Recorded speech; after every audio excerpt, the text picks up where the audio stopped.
we were talking about yasna, the impurities of the mind. So we have to understand clearly how these impurities of the mind takes over and it causes the fear, anxiety, duality, conflict, depression, and a long list. So our master says that impurities of the mind has two factors. One is known as sankalpa in Sanskrit, and the other is the desire for happiness in the world. They have summarized it, but we will understand it in a little deeper way so that we can analyze and reflect upon our daily life.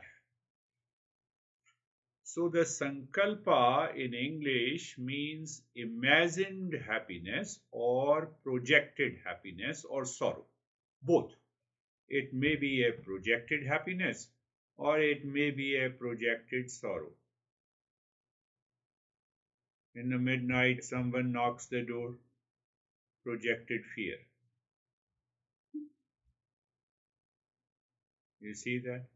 Projected happiness and projected imagined happiness, or whether you say projected or imagined. Sankalpa, that is a beautiful concept, which means the mind has a tendency to create imagined reality or projection based on our desires, fears, and conditioning. It is a mental process. It happens internally first, and then it appears on the surface. You look at your honey, and honey has a sad face. Now he or she may be worried about something, but you have a projected. That is such a beautiful way to understand. So now we have to understand first is that how this imagined or projected happiness, sorrow, or the suffering enters into our life. It has many factors. First factor is the conditioning and the past experiences. Based on our past experiences, the way we lived our life, the way we expressed our thought, speech, and action in our relationship. So they are already accumulated in the mind. So they have a power of projection and imagined happiness or sorrow. Oh, don't disturb me. Don't talk to me. Give me a space. Based on psychological tendencies. First factor you can say that it is the past experiences. I have lived my life with constant irritation, reaction, blame, and complaint, say, for example, for 20 years. And do you think that, those 20 years of your past impression will go away easily? So they create that imagined happiness or imagined sorrow, both. Psychological tendencies. These are known as the psychological tendencies. How many times I got upset, I got angry and hesitated in my life. How many times I evaded the response. Emotional responses are also accumulated in our mind. That also causes this imagined or projected, whether you say projected happiness, projected fear, projected anxiety, So first time, remember this, first time this projected or imagined happiness or suffering is created in our mind.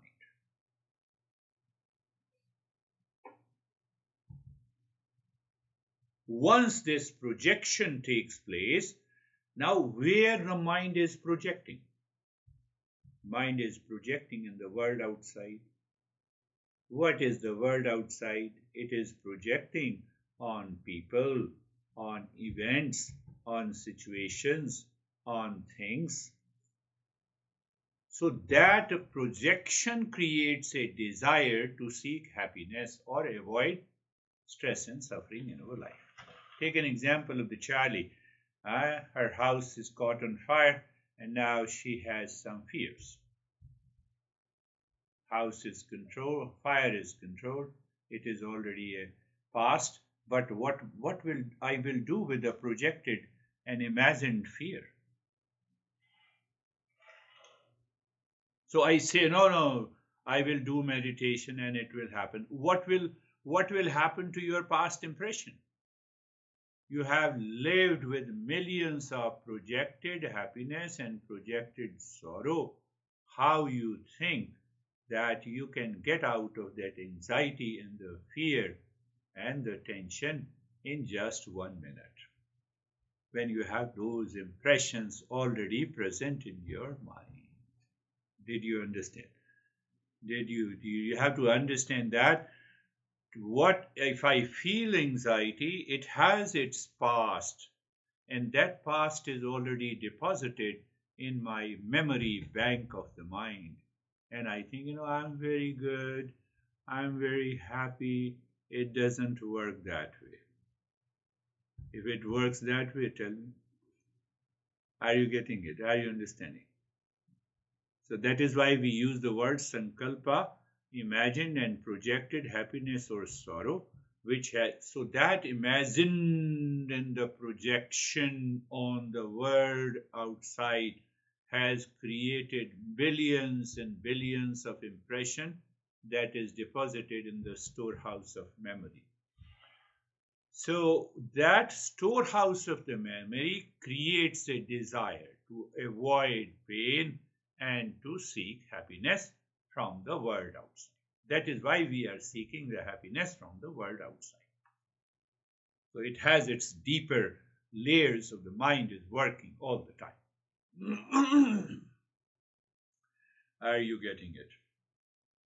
Say yes. So once we understand this, now we understand that what is the impurities of the mind. These are the impurities of the mind. What is the impurity? Imagined peace or imagined happiness or imagined sorrow or imagined suffering or imagined fear.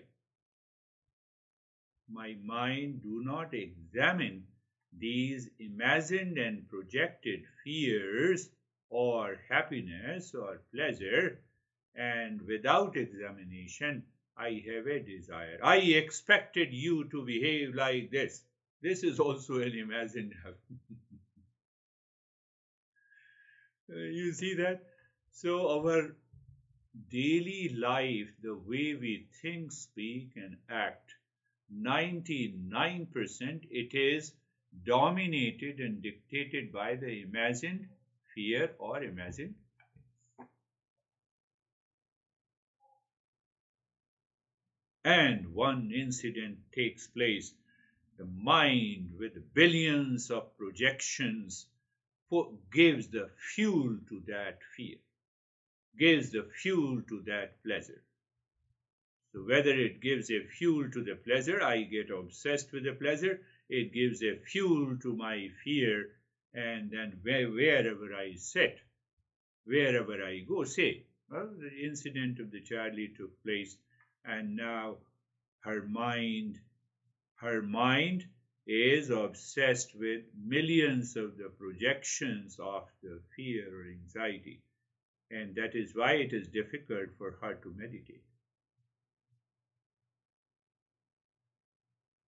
Real life examples we are understanding. It becomes. Did that happen to her? Yeah. Recently? Recently.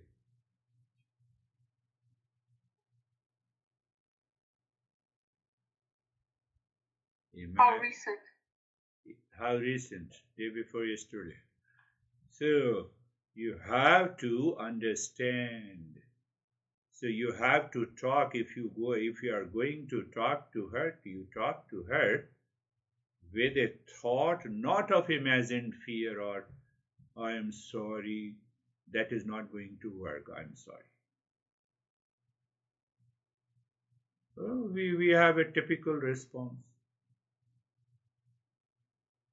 Can I anyhow understand? So sankalpa, projected and imagined happiness, or sorrow and suffering, or a fear, and it creates a desire to avoid the fear and anxiety, or to have a pleasure from the world outside. So where the focus is outside in the world.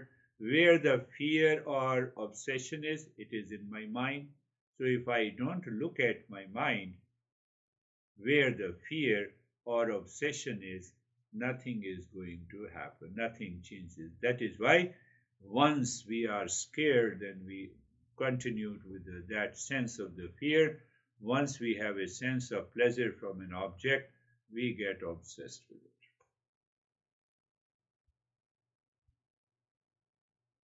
And these are the impurities of the mind. So how the impurities of the mind manifest in our daily life? That is what I think I discussed. But that impurities of the mind manifest and express in our mind thought and speech and action as a fearful mind, as an anxiety mind, as a money mind, as a sheep mind, as a strong likes and dislikes mind, as anxiety and depression mind.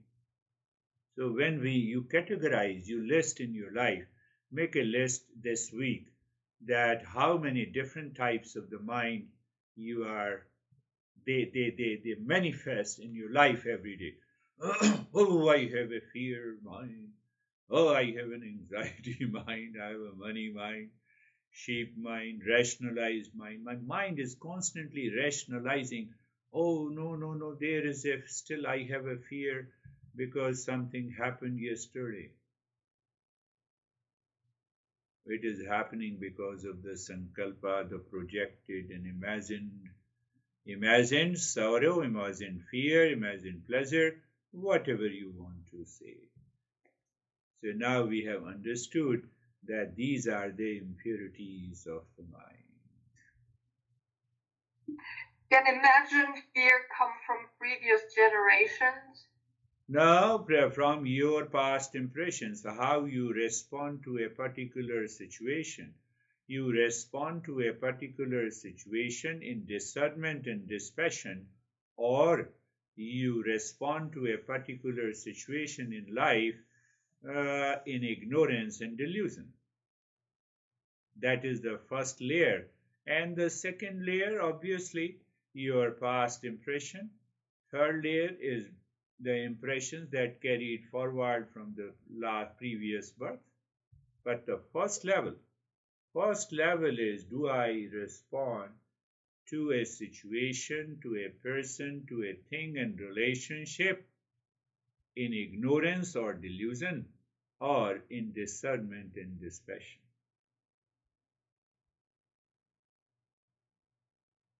So that is the criteria of a seeker. If you are responding in dispassion and discernment, fear is gone. If you are responding in ignorance and delusion, that very delusion is also a part of the imagined fear or imagined happiness in the world. Look at it. The mind, because of the past impression, the projected imagination, is filled with the anger and the rage inside. Now you are going to respond. Suddenly, you recall what the beard guy told you, and you don't know, I have to respond in discernment and dispassion. What happens to your anger? Or you respond in ignorance and delusion. No, I have a right to be angry. You did something wrong. So you are carried away by your past impressions. You did not listen to the conscience. That is, conscience is your discernment and dispassion.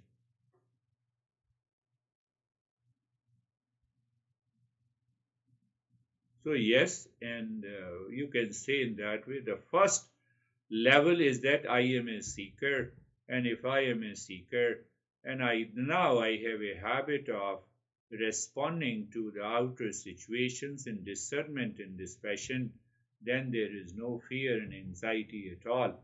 There is no challenging situation. I know how to respond to that situation, devoid of imagined happiness or sorrow. So it means at that particular moment, I acted out of the purity of the mind.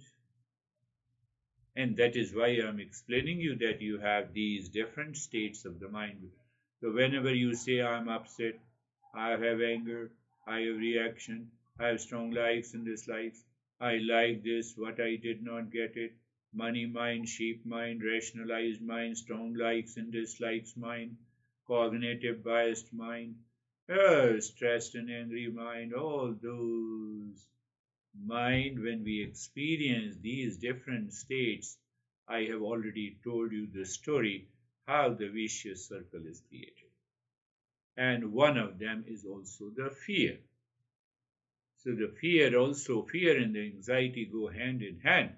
So whether you have a fear of anything, that makes your body unsteady, and then it is challenging for you to do meditation. So the first step is to understand it clearly. Understanding is required. Fear is genuine or no? Fear is imagined or no? I have to understand whether the fear is imagined or projected. I have to understand again and again and again. I have to repeat these thoughts again and again so that I can find out there is a fear of the known and there is a fear of the unknown. Tiger is in front of me, so it is a fear of the known. Then I know how to tackle it. But if there is a fear of the unknown, so normally the fear of the unknown is all about our imagined fear. Something happened yesterday. Now I carry forward. Why I carry forward that event of anxiety and the fear? Because of the sankalpa. My mind has a habit of imagined anxiety and imagined fear. So that gives rise to a desire. So how to control that, how to devoid that, how to avoid that. So that process I avoid by doing something outside, but the imagined fear is already living inside. How it can happen? It cannot happen. You can suppress it. You can take a pill and you can go into sleep, but it is not going to uh, treat your fear completely unless you, by knowledge, you remove the fear. First step is by knowledge, means by understanding where is the root cause of the fear or anxiety or obsession. I have to remove by intellectual understanding.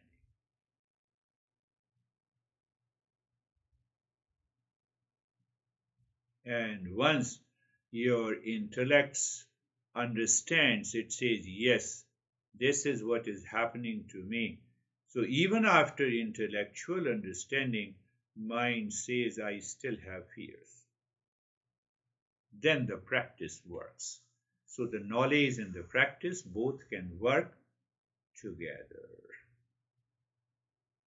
But if the knowledge is 5%, and even if your practice is 100%, as long as you are doing the practice, the fear and the anxiety will go away as long as you are into the practice. But once you return from the practice, after a few hours, the anxiety and the fear will take over you. Because that very understanding is not placed in the mind by the intellect.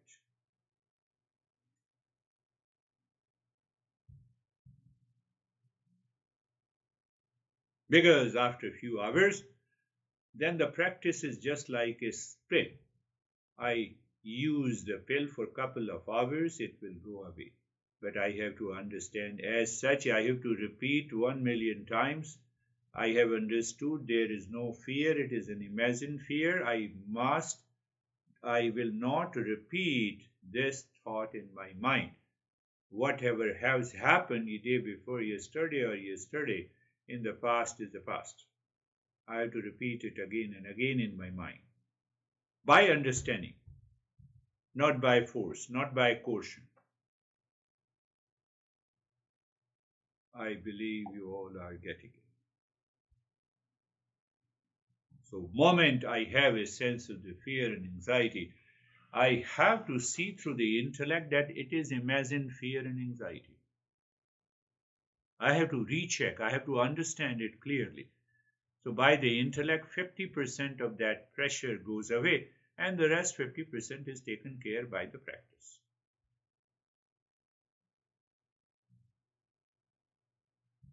At a higher level of a seeker, when you are a higher level of a seeker, fear, oh yes, I had that impulse of the fear. And the higher level of a seeker recognizes the real self does not have the fear. You need not to go through examining all these steps. But in the very beginning, when we are just becoming a seeker, I have to examine all the cause and effect.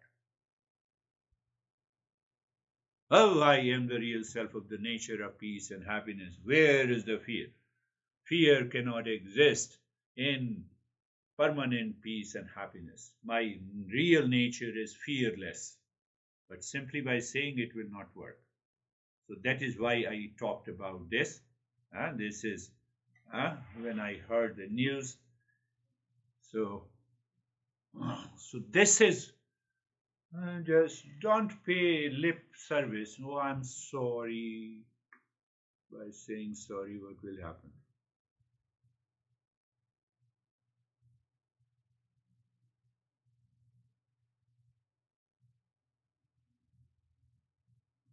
I will die one day. You don't know. Then whom you will say sorry, you are dead. Whom will you say? Be practical, be pragmatic. Oh, who knows? Next session, I'm going to meet you or not. Whom do you say, I'm sorry? So I use the discernment in dispassion. By saying sorry, the next statement should help others to pacify the fear, not to increase the fear, not to increase the anxiety. That is what we teachers have learned.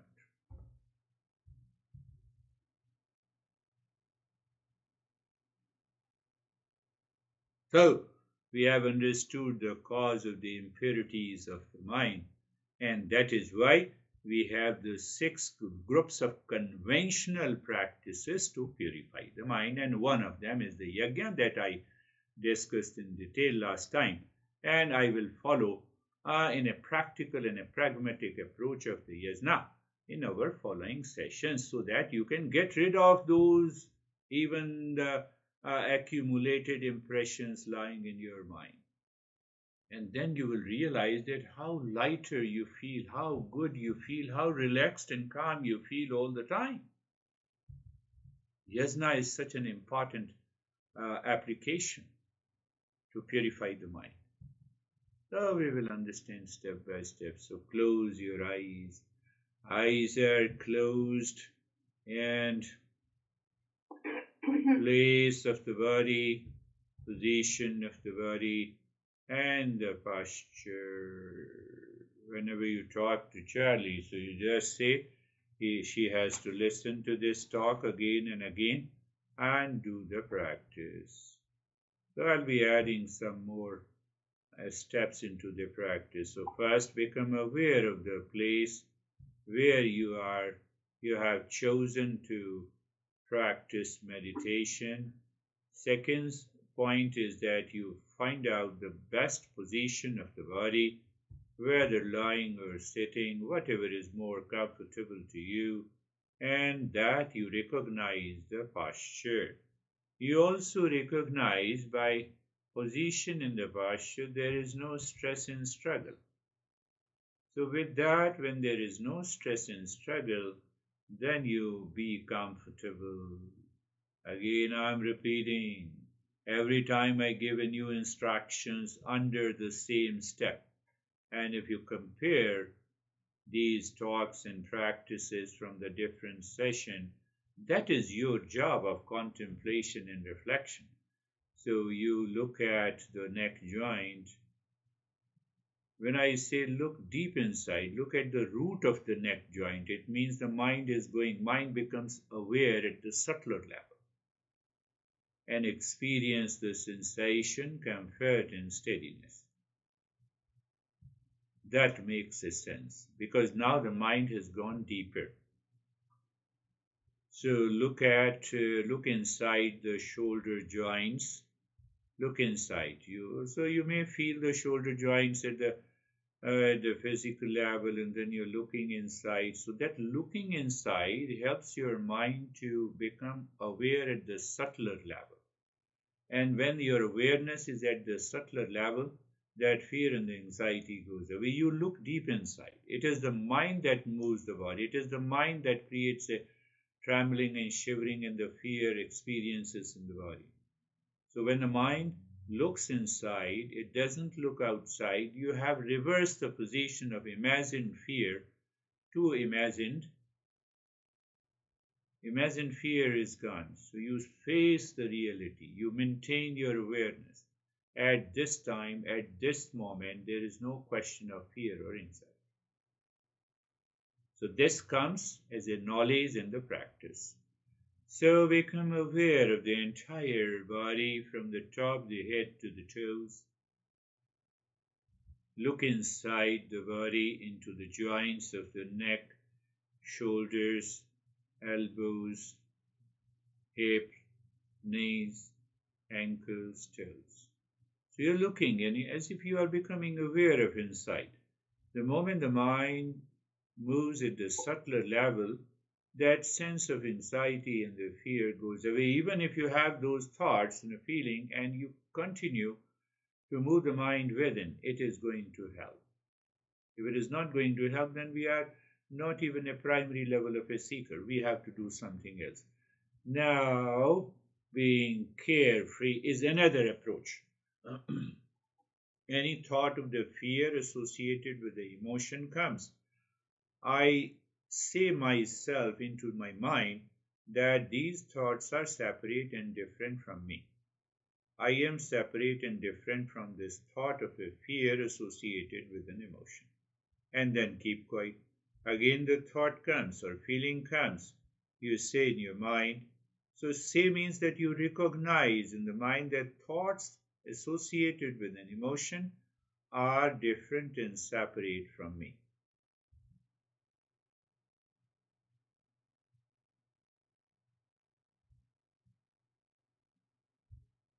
And that is the meaning I have explained many a times. You are standing across a road watching the traffic. So the traffic is different and separate at a distance from you. So all these thoughts by default, they are separate and different from me.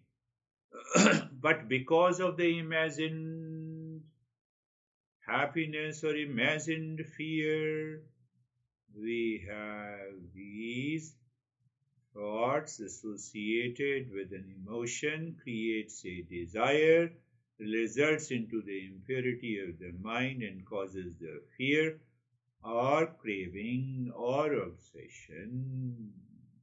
That is why we want to be carefree. See that what I discussed, I practically converted into an application or a practice. So being carefree is a very delicate and a higher step. And gradually we will move there. So now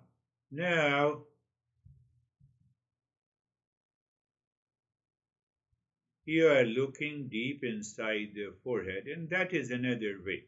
And looking inside the forehead in the space at a point. So when you're looking at a point in the space, mentally drop Shanto Hum, Shanto Hum, Shanto Hum. I'm the peace.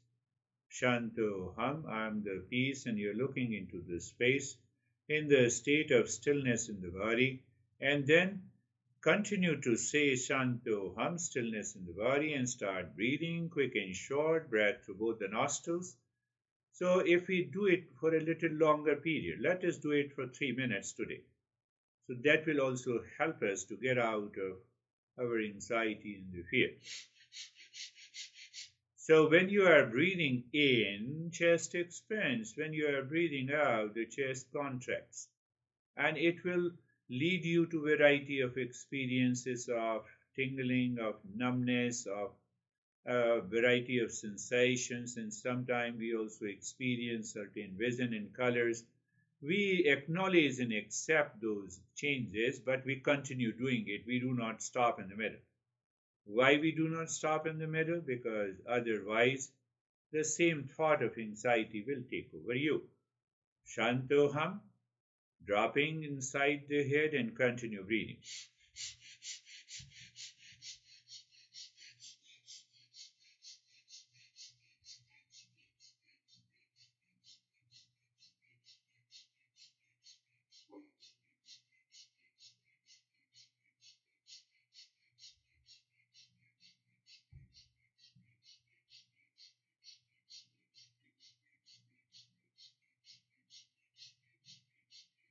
Continue.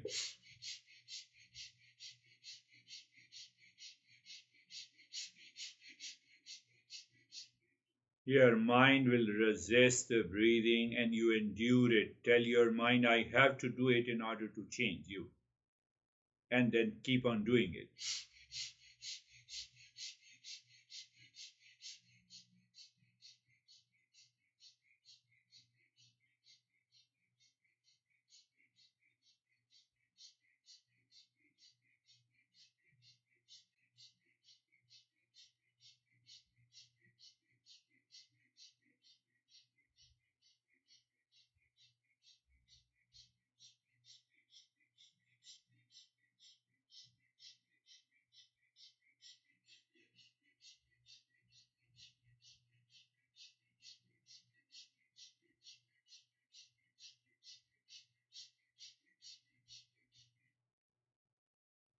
Continue breathing. And if the mind resists the breathing, it says, no, I cannot do it. And still you tell your mind you have to do it and keep on doing it. Why? Because we want to transcend that mind which is still in the mode of imagined fear or imagined happiness. I believe you have understood this part.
Now stop this breathing.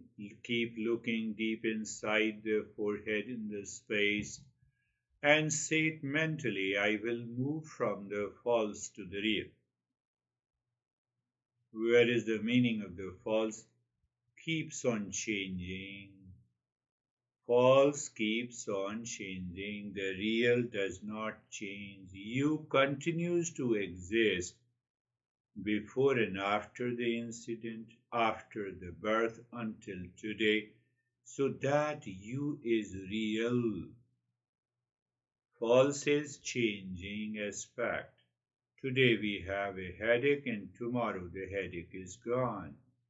So that is false. I need not to identify with the false. Some incident happened yesterday, today it is gone. So where is the fear? Where is the anxiety? Where is the duality? I have to repeat it again in my mind. That is the meaning of moving from the false to the real. And in that state, we settle the mind a little deeper inside by looking at the head and the neck. So move your mind on the head and the neck.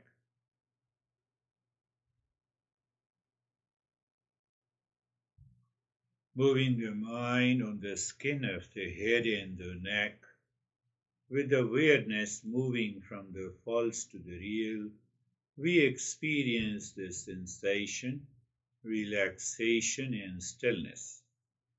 And looking inside the head and the neck, we also find a calmness and quietness in the form of a sensation and the space. When you see this space, mentally say Shanto Hum. Good.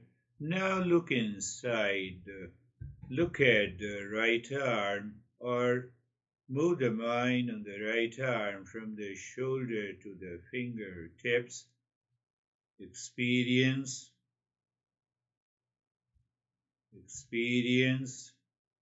sensation, relaxation, and stillness first. Then you look inside the right arm in the space, and when you see the space or a blankness, mentally say Shanto Hum.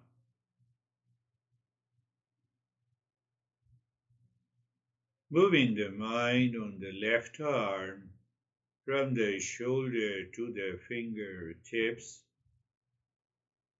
sensation, relaxation, and stillness. Now see, you have an anxiety and fear, for example. The body is going to tremble or shiver, or it will give you a new experience, but you do not associate this with the thought of the fear. So that is why I say that you look inside the left arm in the space. When you see the space, you say Shanto Hum. So you cannot remove the fear by changing the symptoms, the effect. You have to remove the cause, the root cause. The root cause is the impression of imagined fear, imagined craving, etc., etc. That is why I changed the practice a bit. So look inside the rib cage, the entire chest region. First look at the entire rib cage outside and experience sensation, relaxation, and stillness. And then you look inside your heart, sensation, calmness, and quietness at this moment.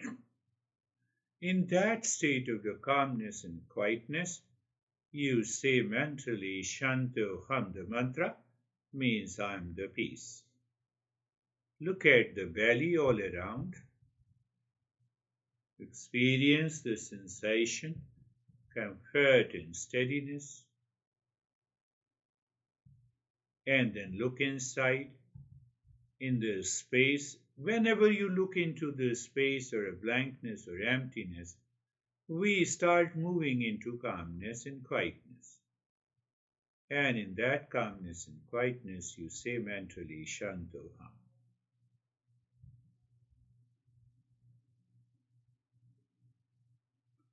So look at the right leg from the right side of the waist to the toes. Experience the sensation, relaxation, and stillness. Look inside. Calmness and quietness. In that calmness and quietness, or the space inside, you just say Shanto. So I'm repeating it again. I'm putting the mind into a different state. away from the imagined or the projected sorrow and the suffering, projected fear and the obsession or pleasure. Consciously you are doing it. So doing the practice consciously, it takes you away from the fear. Move the mind on the left leg first, awareness of the left leg, and experience the sensation, relaxation and stillness. Then looking inside, sensation in the space are calmness and quietness. Then in that calmness and quietness or the space, you say Shanto Hum and see. Do you really feel calmness? If not, you drop the Shanto Hum again. So there may be a projected fear and you superimpose in that emptiness the Shanto Hum. So that will stop the unsteadiness of the body and the fear that is manifesting into the body. The entire body from the top of the head to the toes, top of the head to the toes, and experience the sensation, relaxation, and stillness. Then look inside. We are exploring. Where is the fear? Where are you? Let me find out. So when you look inside, you find the sensation in the space. Okay, when you find the sensation in the space, you don't see, is there any, there is no fear. And over on the top of it, you say Shantoham. I believe you are understanding it practically. Look at the entire body. You experience the sensation, relaxation, and stillness. All those changes in the experiences at this moment is due to the practice. Then you look inside, maybe look inside the heart. When you look inside the heart, there is a calmness and space. In that space, you say Shantoham. But yes, imagined fear will return in the form of a thought and emotion, and you again say Shantoham. Again it comes, you say Shantoham. And somewhere deep inside you recognize the fear is really imagined. And in that state, my friends, you have to look at the breath going in, Shantoham, breath coming out, Shantoham, no change in the rate and the rhythm of the breath. And at the same time, if still the thought, any other thought comes, you superimpose Shantoham gently and see what happens.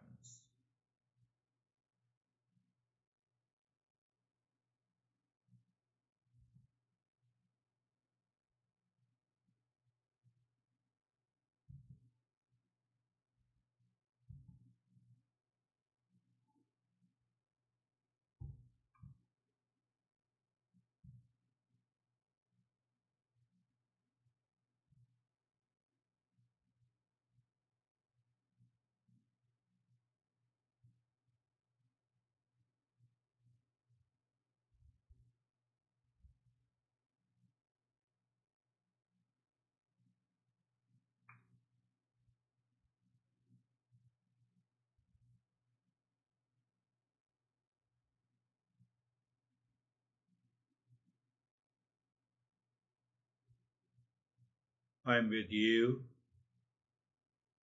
where I'm just not interrupting you into the practice. Any thought comes, Shantoham. No thought comes, Shantoham, with the breath going in and out. And you recognize the imagined, projected happiness or sorrow or a pain or pleasure with reference to any object, and there you are superimposing Shantoham.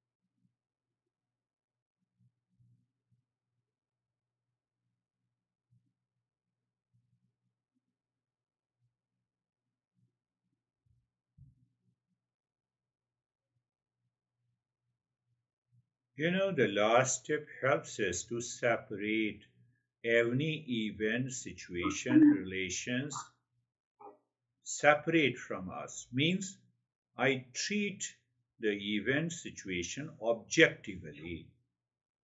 And when I treat the object or a situation objectively, the fear and anxiety simply drops, even if it is a serious condition or a state in our life. Om Shanti Shanti Shanti Om Shanti Shanti Shanti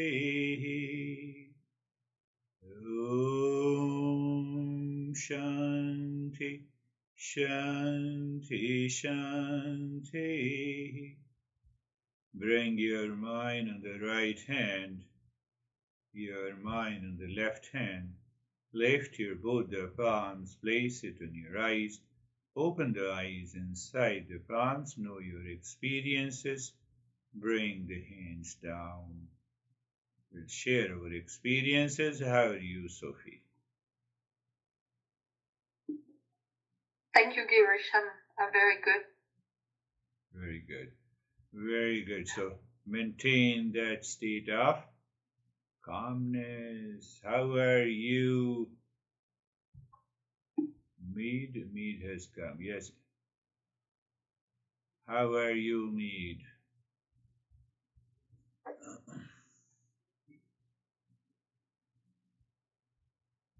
Yes, Mead, how are you?